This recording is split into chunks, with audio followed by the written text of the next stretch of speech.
Gente, vamos falar um pouquinho sobre como a gente normaliza a sexualização infantil masculina e como a Isalana fez isso? Entendeu? Então eu gosto sim de novinho. Eu sou nova, tenho que pegar novinho. Falou que tem 16, a conversa acaba. Acaba de começar, vem que a mamãe adota, é isso mesmo. Só não pego de 14, porque senão eu me prejudico. 14, 15 anos eu me prejudico. Mas se não fosse, era a creche, meu amor. Entendeu? Eu gosto, é gosto. Gosto é igual a cu, cada um tem um sim. Quem tá falando essas coisas nesse vídeo é a Isalana, eu acho que é assim que se pronuncia. Ela tem uma certa visibilidade, né, na internet, enfim. E ela é maior de idade, claramente. Se fosse um homem, né, maior de idade, com mais de 20 anos, falando que gosta de novinha, né, falando isso sobre uma menina de 16 anos, 14, 15 anos, a gente reconheceria o problema com... Eu não sei quem é a Isalana, mas o comentário da Maritica no início do vídeo eu acho extremamente relevante, vou deixar o arroba dela na descrição. Oi, eu sou Vinícius Siqueira, sou mestre e doutorando em Educação e Saúde pela Unifesp e aqui eu falo de teoria social e de análise do discurso. Esse é um dos exemplos como que uma estrutura machista e um discurso machista conseguem, por sua vez, prejudicar até mesmo os homens. Porque é justamente nessa base de uma tentativa de demonstrar uma virilidade ou de imputar uma virilidade para além do normal que se faz com que membros jovens do gênero masculino não sejam considerados alvos de assédio por mulheres.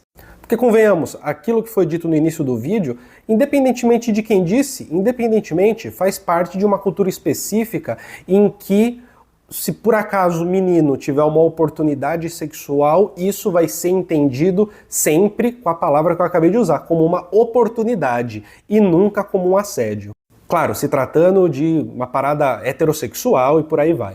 Porque se for um abuso de um outro homem, isso geraria até mesmo um certo silêncio, na medida em que representaria uma falta de virilidade e até uma certa feminilização dentro ali da prática sexual. O que eu quero dizer com isso é, o abuso no menino, ele geralmente, muitas vezes, não é reconhecido como tal. Seja, e aí tem as maneiras diferentes de entender, né?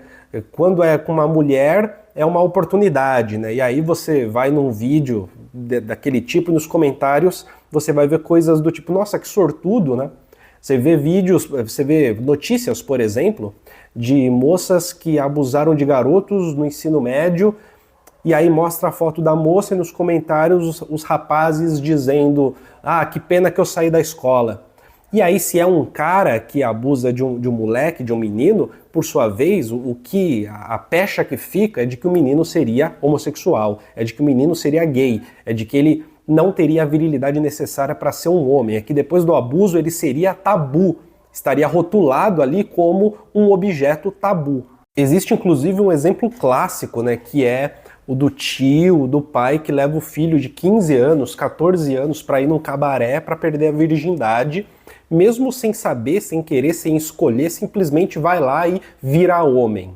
E nesse processo de masculinização, esse processo que acontece ao longo da vida e que constrói uma subjetividade específica, que quando vira adulto olha para trás, vê situações de abuso e as entende, principalmente porque é com mulher, as entende como sendo uma conquista, como sendo uma oportunidade que foi desejada, mesmo sem realmente ter sido pensada e desejada. Quase que como um processo, um rito de passagem do menino para homem, que envolve não escolher quando vai ir para a cama com alguém, mas envolve ir para a cama com literalmente qualquer pessoa a todo momento, porque essa é a sua função, ser viril. E que tem como consequência, evidentemente, também uma objetificação fundamental em relação ao gênero feminino. Porque se é necessário ir para a cama com literalmente qualquer pessoa o máximo possível, a outra pessoa, seja ela quem for, vai ser, no fundo, um buraco para o homem aproveitar.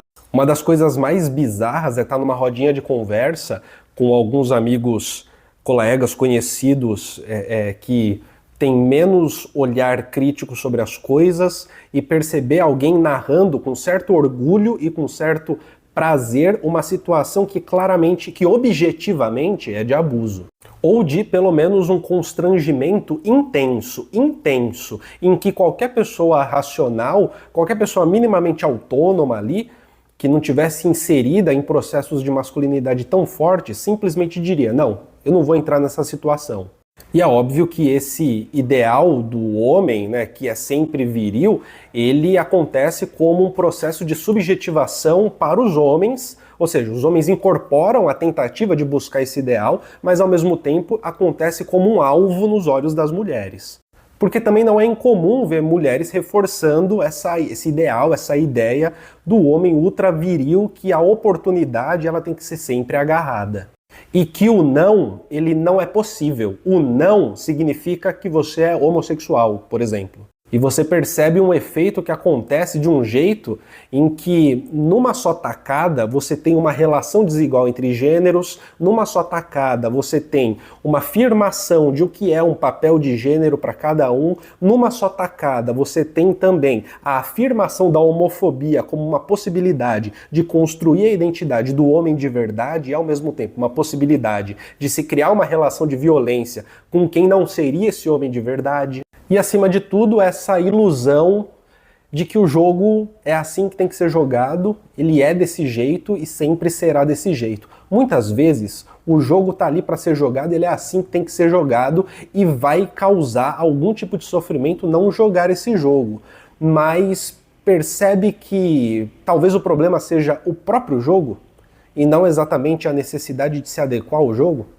Porque os discursos sobre masculinidade contemporâneos, que vêm principalmente de um lado reacionário de pensar a relação de gênero, para eles o problema é a necessidade de se adequar a esse jogo, é a dificuldade de se adequar ao jogo, e não o jogo em si.